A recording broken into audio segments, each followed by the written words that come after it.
Hello and welcome. My name is Katya and I wanted to film my first unboxing, and it's the triple combo from Fairyloot, the adult, YA, and Romantasy combination. So it did come a little dented, but that's okay. So getting into it, the first box on top, it looks like it's the Romantasy box and it's part of your world. I'm assuming it has something to do with mermaids. So it comes nicely bubbled.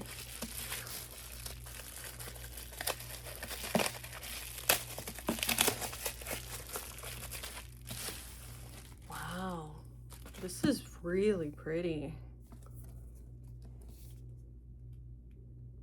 This is so gorgeous and pretty. Wow, I love this font. And then, wow, I love the pastels. Ooh, what are those, like columns? Very pretty. And then the back says, a bargain sealed in blood, a desire sealed in hate. Ooh, so maybe like a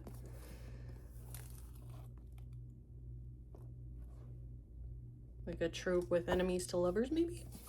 Huh? Oh my god. Oh my god. This is so pretty. Oh my goodness. Oh my gosh. Look at this. Oh my god. That is so pretty. And he's cute. He's got some tattoos. And then the back.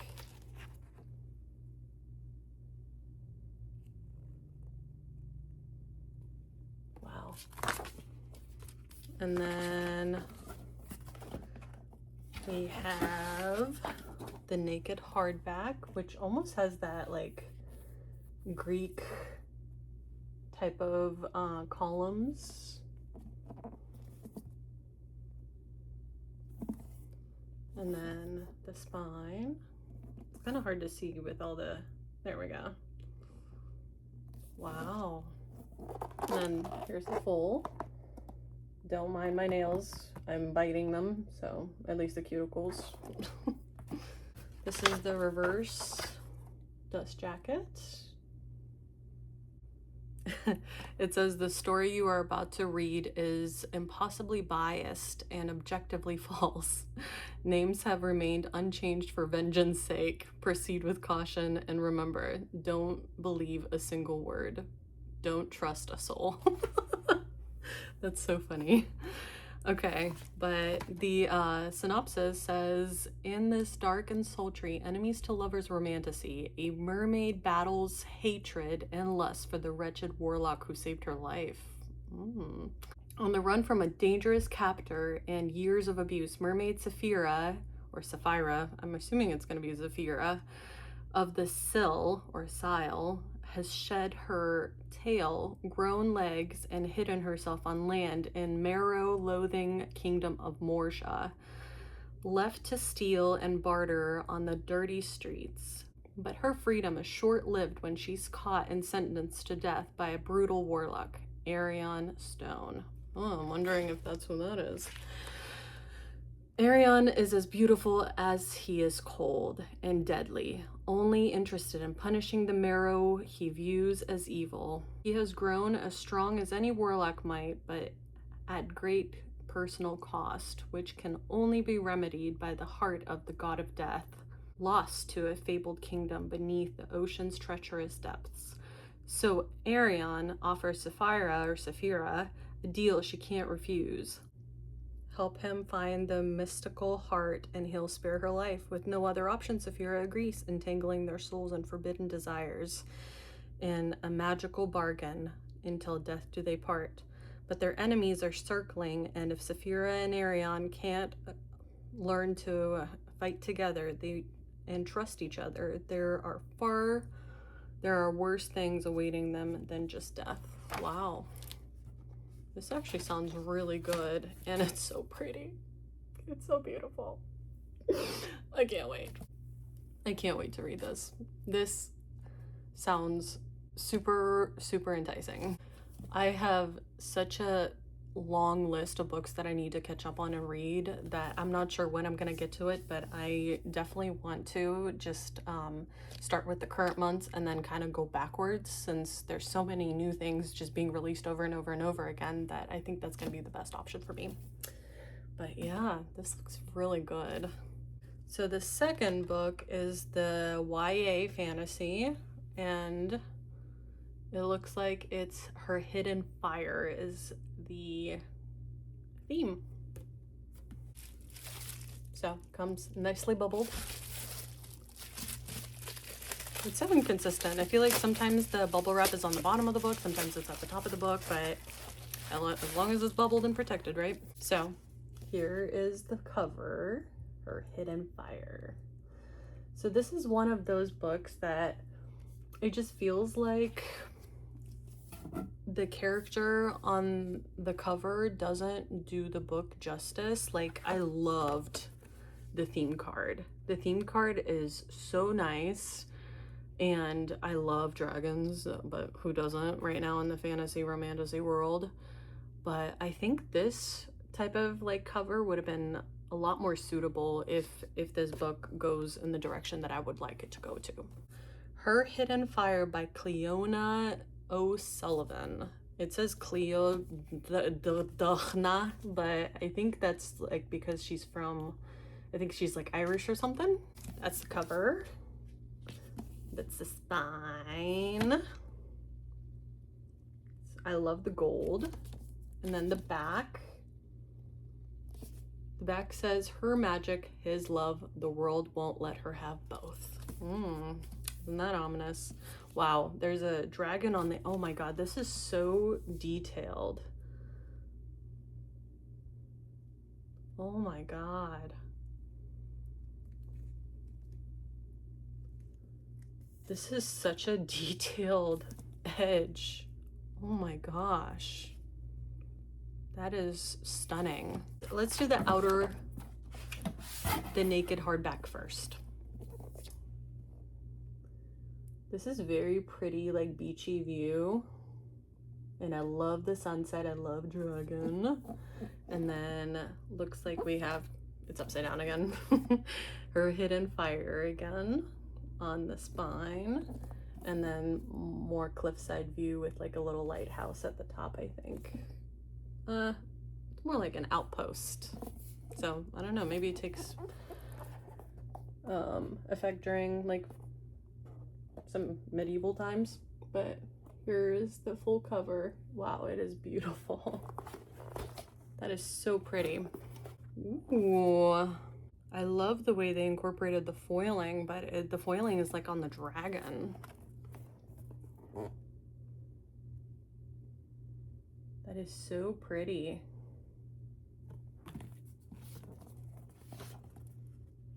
Ooh, and again, another way of nicely like incorporating foil on this one.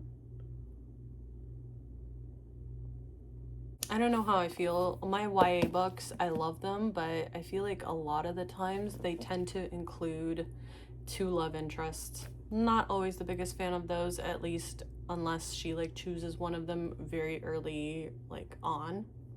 But we'll see, we'll see. Not shrugging it off. And I think this is just a colorway of the original cover. The quote on the back on the reverse is the same. Her magic, his love, the world won't let them have both. Ooh, this one's actually signed by the author. She has such pretty little handwriting. That's special. Then we have our Fairyloot letter, dear reader. Most of the names in Her Hidden Fire are variations on Irish names. Okay. Jan, Aen, and Aya. I'm assuming those are going to be our two characters. So Aya and Jan Anen. Jan Anen. Okay, I can do this. Okay. So for the synopsis on this one, it says, welcome to Domhain, a world where dragons soar the skies and elite families wield magical powers. The Rolling family, oh my god, I can't do it apparently. Okay. Whew. It's getting a little hot. Whew. Okay. It says, the ruling family of Alm's Keep is on a knife's edge. Heir apparent Jan Anen must show that he can channel magic or he will be cast out and replaced. When Aya, a servant daughter who loves Anen, discovers that she can draw power herself, this puts her in a grave danger. It's extremely rare for a girl to have this talent, especially outside of the great families. At Anen's moment of truth, Aya makes a desperate gamble, a trick to save him, Alm's Keep and herself. But how long can this ruse last? Sent to the very heart of the master's control, Aya and Ya'anen enter a whirlwind of patriarchy, class, heartache, and jealousy. Here they learn about power's terrible human cost, a price others willing pay to maintain theirs. The ruling family of Alm's Keep is on a knife edge. Heir apparent Ya'anen must show that he can channel magic or they will be cast out. Okay, so this is very awkward. Okay. Well, I can't pronounce for anything for my life, to save my life or whatever on this book. So this will be, the premise sounds very interesting, and I love me some good dragons and I love a good magic system, so hopefully that has both. But the pronunciations are just like 100% more difficult than what it would be if this was a normal fantasy book, which means that it's already difficult, and this just like doubled the difficulty on it because of how difficult it is to pronounce. Yes, there is a glossary and a pronunciation guide, but it takes like almost a few hours to like get into like a good flow. It took like even his name, like the secondary character Ya'anen, it's already very difficult to pronounce it. At least Aya, despite it being spelled super weird, it's easy to pronounce. This will definitely take some time getting used to while reading. I'm excited either way. Not because it's just beautiful, but because I'm actually intrigued by the plot. Alright, last but not least is the adult fantasy, and it says, As the Stars Foretold is the theme, by Vanetta Constantine. Alright, this one's also nicely bubbled.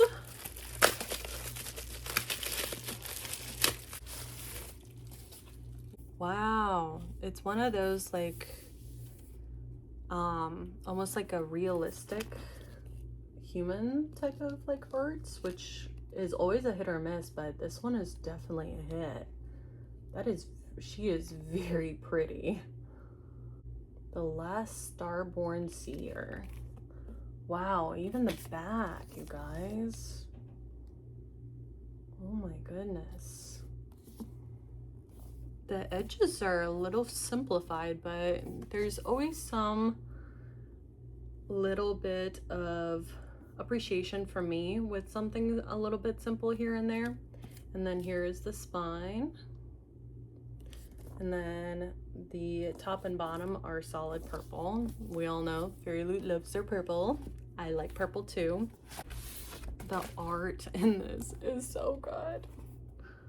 Oh my goodness. Like, look at this.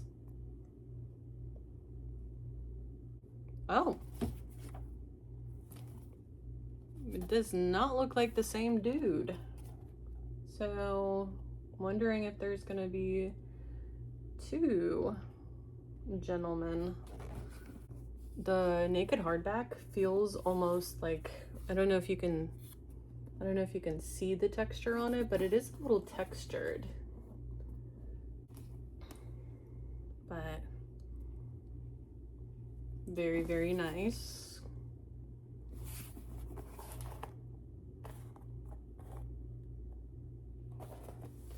This is very pretty. I like ours too. Like, I love the real person, like, take on it almost. I really also like this, so I can display it either way. It's very beautiful. So the adult books are kind of where I prefer to be at. I'm in my 30s, so I definitely prefer a good old adult type of book. It's not for a spice of any reasons. I just prefer my characters to be adults. That's really why. Let's find out what this book is about, huh? Oh my gosh, more fantasy names, you guys. Leilani Stellarion is cursed. The last of a ruined bloodline, she's shunned for her volatile starborn magic, which grants her prophetic visions, but is slowly corrupting her mind. Branded a pariah, Leilani is blamed for the sickening, a wasting curse that fractured the realms of Arcelia and plunged them into war. When her dying mother's health deteriorates and a forced marriage threatens her future, Leilani seizes the chance to reclaim her fate. A prophecy speaks of an ancient relic that could end the sickening, and she's determined to find it. To retrieve the scepter, she must survive the deadly climb of the Astral Mountain, forge alliances with enemies, outwit rebel forces, and navigate her own treacherous feelings for a rival envoy, which grow under the watchful eye of her betrothed. Okay, so those are the two guys in the art then. Hunted by a vengeful specter and hunted by her magic, Leilani must decide that she's willing to sacrifice in the name of redemption before her powers consume her. This actually sounds interesting. I am a little bit more interested in the kind of the Irish-based book, which is the YA topic-wise, but I think it's mostly because it has dragons and I love dragons. But I think the one that's like calling to me the most right now is definitely the Romantasy. These are the 3 books that we got this month, and they are all 3 very gorgeous. I think this is the first month where I'm actually intrigued by all of the combo books. Until March, which is this month's box, I've only had the adult and the YA, and usually one of them intrigues me more than the other, but I am quite interested in all 3 of these. Not only is the art just attracting me towards all 3, but I think these all just sound plot-wise up my alley. So I'm super excited. But what do you guys think? Did you get any one of these books? They all sound very, very, very interesting to me. But I can't wait to start this one. This one's definitely sparking my interest the most at the moment. So I'm super excited. Thank you for watching me, and I hope if you are waiting on your box that you receive it very, very soon. I know at least in the United States, has been doing a little bit better this month. Because I just received my February box like 2 weeks ago, and right now it's the 2nd week of April. So they're slowly but surely catching up. I'm super excited to get more of a read on. So thank you for watching, and let me know what you guys think of the books, and we'll see if I'm brave enough to post another video. Bye.